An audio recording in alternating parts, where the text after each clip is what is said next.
Haida. Sinodam Haida. This is asking, in some ways, oh wait a minute, am I doing this? Sinodam Haida. I don't know, for a moment there I thought, am I asking the right question? Sinodam Hayden, how are you? Hayden. But anyway,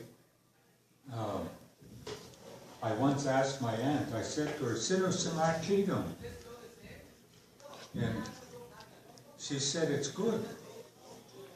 Instead of asking her how she was, I asked her how the weather was.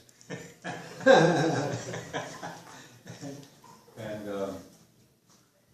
but this word here it's like you, but it's pronounced like this is the U in sun. Dun, dun. That NG sound again. Dun. He dun. So this is, if you ever see the movies with Chief Dan George, he would say words like, instead of hang would be han, instead of sing would be sin. And I think I told this last time about, I think it was Rona, how was it? The priest got sick, so they sent a replacement while he was away. And everybody went to church to see what this new priest was like. And he was up there saying, "You're all a bunch of sinners!" You know, so the hellfire and brimstone. Everybody was really impressed with this guy. Next Sunday they went back, and again, "You're all a bunch of sinners." And this one lady stood up and said, "You're wrong. Some of us are drummers." I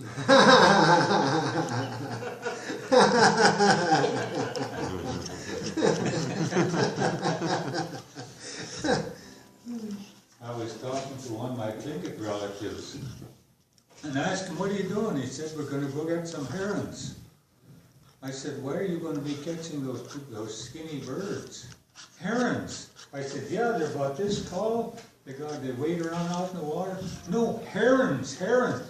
He couldn't say herring, so he called it herons. I knew what he was saying, I was just messing with him. That's herons. And, but anyway, when we ask these questions, and even like the word we use, another basic one is this.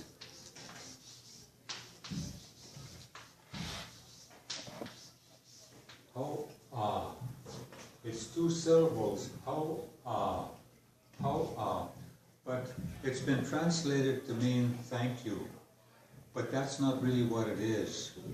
My dad said that this sound here is really the root word for my soul, which is this ha, ha.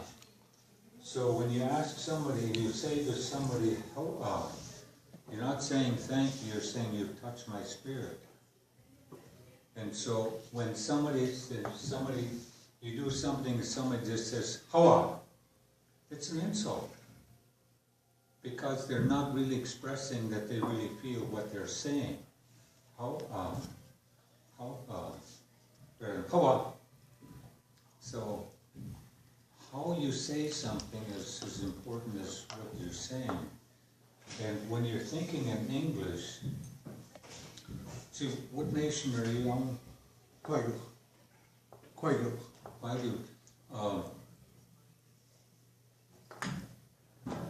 See, what's it called?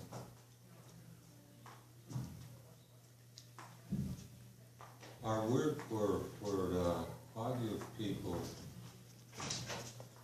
translates to the descendants of the people who stayed when the ice came. Your ancestors didn't leave when the ice came. Gituyas. Gituyas is what we call the people of the coast, the Bella Bella people, and the ones on the west coast of Vancouver Island, and then down the coast. Chief Seattle's people too were called Gituyas. And then the others, the inland, Salish people, we call them South people, because when the ice came, they left and went south. And when they came back, the ice was melting by then. The people who are now, say, at Musqueam, they didn't live there. They lived way out close by Vancouver Island, because that's where the mouth of the Fraser River was, way out there. And so as the ice was melting and the water was coming up higher, they kept moving inland, until now the mouth of the river is where it is. But so they've been here a lot longer than 10,000 years. And so you guys too.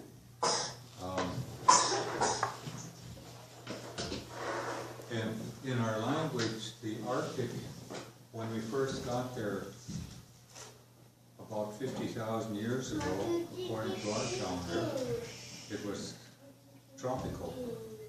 We call it Sinaila Ifgiag. That means the atmosphere was always warm, or always pleasant. Our history tells of an incident that happened, we figured it 78,000 years ago. It's 15 cycles. And one cycle equals 2,500 years. Multiply that times 15 and you come out with 78,000. And I was watching the Disney Channel, I think it was, or Knowledge Network, and they were showing a super volcano exploded in Indonesia 78,000 years ago. And they were wondering if anybody survived it, because they found spear points under 9 meters of ash. And our history says not only we survived, but how we survived. And it's also from this story, this history, that we get the story of ravens stealing the sun, the moon, and the stars. Because during this time, the sky was covered with a blanket of soot and dirt, and the sun wasn't seen for a long time. All you'd see around noontime was a little flash of light. And then gradually as it cleared, people could see that it was all covered with ashes. But they survived by storing food in caves, dried food. They learned how to dry food sort of, not intentionally, they were putting food on the rocks to see what birds would eat. Because sometimes they'd eat something that made them sick, or they died from it. So they set things out on the rocks. If the birds wouldn't eat them, they didn't. And they found that the food was drying. And so they started drying some of the food, because then you didn't have to be fishing every day or getting food. And so after that happened, and people were moving away from there, the water was polluted. And if they drank the water, sometimes they died, sometimes they got very ill. But they noticed when the birds washed themselves in the water, if the water beat it up on the feathers, you could probably drink it. But if it didn't, you couldn't drink it. So one person had the responsibility of carrying the feathers. And they would come to water, that person would dip the feathers into the water. He would beat it up, he was the only one to drink. And they would wait. And if he didn't get sick, then the others would drink. But if it didn't beat up, nobody drank. So that was the importance of feathers. It was looking for life. It's only after Christianity came in that they started talking about the eagle is the closest to Creator. Whereas in Haida, Sushanwai fills the whole universe and everything, every fiber of my being. So nothing is closer than that. It's inside me too. So when I ask for guidance, I don't even have to speak aloud. I can take it. It's how I behave. And so the feathers have taken on different meanings, the prairie people, because they were so hard to get, I guess, the feathers. Whereas for us, we pick them up on the beach. You know, the eagle feathers. And so they have different meanings. Each people has, what it was said was when we finally arrived, about 50,000 years ago, we were still learning to be people. It took us a long time to learn to be human. It was said that when we first started, some people say that the first humans looked more like chimpanzees. Their jaws, their heavy brows, and they were trying to figure out why did we change to look different? And what I think it was because the vocal cords, they could make intelligible sounds. And people began communicating and using facial expressions and using muscles that the chimpanzees don't use.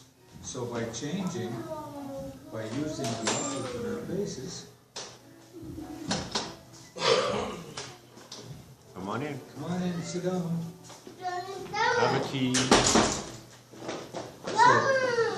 So there was a big change, but it took us a long time to learn to be human. People think that just because it said God created us, that it was instantaneous, that we were just suddenly walking around, speaking, singing, doing all these things. But it's just that no, it took a long time. Then after this event 78,000 years ago, when we were moving, it says that when we finally found a place to live, it said that people were put on a land that looked like them and given a language that sounds like that land, describes the land, describes all the beings there, and we're given ceremonies on how to maintain the balance. So Haida country is right where it's supposed to be. Everybody's land is where it's supposed to be. That's why when we fought with each other, we didn't take each other's land, because that doesn't look like us. And in Haida, we have 4 different sounds. There's K, Ka, Ha, Ah, Ka, Ha, Ka. That's the sounds of raven. So, have a seat. And so, in a way, that's partly why when we say our language sounds like the land. And then when people were speaking it, when I was a boy, I was listening to these old men who were my teachers. One man's voice sounded almost like the wind blowing through the trees. It was just sort of a whispery sound. Another man's voice sounded like when the swell comes in and pushes the rocks along the beach. Makes kind of a rattling kind of sound. Well, that's the way that old man's voice sounded to me. And so each people have a language that sounds like the land. And then we were given the ceremonies on how to maintain the balance. In Haida, it said that life is like walking on the edge of a knife blade. If you don't watch your step, if you're not careful, you could slip and fall off the world. What that means is we were given these ceremonies. And if we don't keep our ceremonies, we fall into chaos. But what happened is the hollow ones came among us with good words, good sounding words. But the way it was explained to me is that these ones with the good sounding words were hollow, like a cedar that grows tall and straight grain and has twin tops. It's hollow in the center and its heart is stink. And that's the way these people were that came among us. They said, be careful, because our people are going to be like that too. Well, my cousin Percy Nix and I were looking for a big cedar to make a canoe. And we found one that was, I don't know, about that big around, I guess. And he had a chainsaw with a 6-foot blade on it, water. So I said, let's find out. He started that saw, and he pushed that blade right into the center of that tree. And when he pulled it out, the water came shooting out of it like it was a fire hose. And geez, it would stink. And if you cut one of those down, it's rock in the center. It's got twin tops. But the ones with the single top, I've never seen one, but they too will rot from the inside. So anyway, these ones would come among us, and so people discarded their own ceremonies and tried to make a new ceremony. But all they do is bring about chaos and destruction, because now we're out of balance. And that's what's happened now. But this climate change is natural. It happens about every 26,000 years. And so the question isn't how do we stop it, it's how do we survive it. And the way we survive it is the prophecy says that the medicine people will be called back from the earth by the tears of the children. And I saw the manifestation of not too long ago when young people marched on Washington, D.C. about the shootings in the schools. And so that was the tears of the children. Oh, this is a class, so can you sit down? Yeah, but anyway, so that was the tears of the children. And then not too long ago, kids all over the world walked away from their schools because the governments weren't doing anything to address the problem of climate change. Again, that's the tears of the children. So what that means is that we are responsible for not only teaching our children, but to listen to them. They may have grandiose ideas, but who knows, maybe they will. And our job isn't to make them look like us and not to act like us. We've made the mistakes. Now we have to guide them around making the same mistakes we made. And so that means we have to listen. Those children are not the future. I've messed mine up already. But I am their future, because they're going to become whatever we teach them or whatever we don't teach them. So then we have to go back to a tribe. A tribe is really a circle of people. And everybody in that circle, it's sort of like we're standing together leaning against each other. And when we're leaning against each other, nobody falls. But you pull one out of there, and it can collapse. And so when you sit, when you're in a circle, it means this person will say, oh, this person has strengths and weaknesses. So does this one, and this one. This one may lend strength to this one. And this one lends strength to this one, and so on. But each one of them helps the other's weakness. It's not because people like to use the word sacred. But sacred is a term meaning fear. That's fear. Because nothing is sacred. That's all my relatives. We're all related. So whether it's a bird, an animal, a tree, we're all part of the web of life. Like Hildegard was teaching weaving. He teaches weaving. And that's how our lives are woven like that. In its Haida, it says that like the forest, the roots of our people are so intertwined that the greatest troubles cannot overcome us. But when the Europeans came, they started busting up our tribes. They had to do that to get the land. They had to make us fight each other. They had to make us believe that the only valid knowledge came from them and from their religion and from books. No more do we listen to our grandparents because their knowledge isn't valid. The knowledge of the parents isn't valid. It's only what we teach you. And so we've accepted their rules of good behavior rather than our own.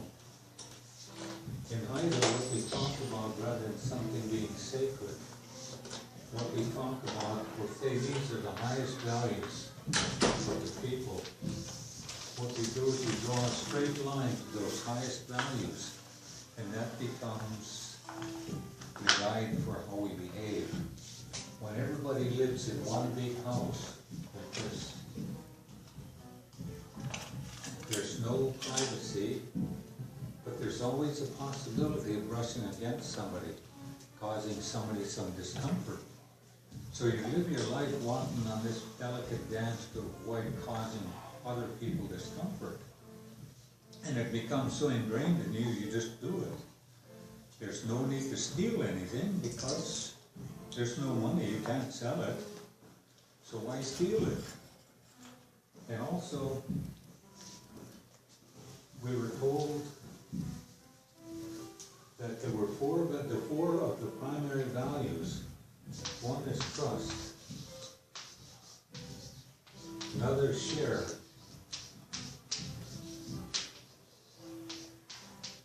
Others help each other. And the others to give back.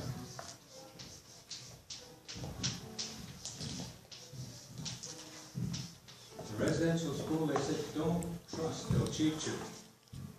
Don't share, they'll end up with more than you. Don't help anybody because the only way they're taught, look out for number one. And don't give back because you can never have too much. And so, this right here was a part of being a member of a clan, or we'll say a crest or a house, because everybody there knows they can trust everybody else with their lives. This is a natural part of life. In each clan or crest had its own storehouse of goods. Everybody put things in there, and I could go and take whatever I wanted, whatever I needed. But I'd always put something in there too. And then here, paddling a canoe takes more than one person. Even a small canoe, it's hard to really do. I mean, you can do it, but not very efficiently. So, when, we'll say, I'm not too good of an artist, we'll say it's a canoe, you got people in the canoe, and a person steering. You're going in this direction. Everybody there is facing the same direction. They're all paddling together. They all know what's coming ahead. And we have the chief sitting here, and sitting behind him is his nephew facing this way. This way he can tell his uncle whatever's coming from behind. Or if they're passing a new country, he can describe what the land looks like looking back that way. So when they turn around to go back, his uncle knows where he is all the time. When the Europeans came in, they had an warlock. And now, instead of everybody facing forward, they're all facing the other way. They can't see where they're going. And now the person who's steering has to give orders. Tell people when to pull, which way to turn, when to turn. And so now you start changing the society from where everybody knows the rules, everybody is equal, everybody shares, to where now you've got somebody giving orders. And it becomes what do you call a command structured society. It's a pyramid. Somebody always trying to get to the top. And so this is what they had to destroy. And here was sharing our slaw. When we had our potlatches, this is how the wealth was always equalized. A person might be giving away all his stuff, but then at the next potlatch, he gets a lot of stuff back. So nobody was poor, and there were absolutely no orphans. There were no widows having to live alone, take care of themselves. The system provided for it. But then when you get to this part, give back. If you go with them that says, no, no, no, no. We have a term in Haida called skuju. Skuju. Kauju, sometimes people pronounce it that way.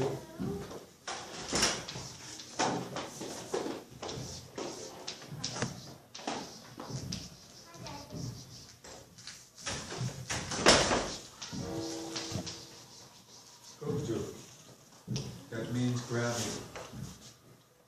It's not just greedy, but it's grabbing. You just start grabbing and you can't stop. Even if you don't want it, don't need it, you're still gonna keep grabbing and piling things up. The only way to protect against this one is this one. Give back. But it doesn't mean just to take something and give it back. It means that when, like an animal presents itself, you say, I'm gonna give this one back. So you give back before you take. And also, a part of it is called bringing all my gifts to the table. So I come ready to share everything I have. And so when you're being able to do that, you don't have to become one of these Kuju people. So these 4 values are a part of the tribal way of living. Shall we take a break? I think it's time to take a break. There's a lot of learning, sorry. See, I do listen.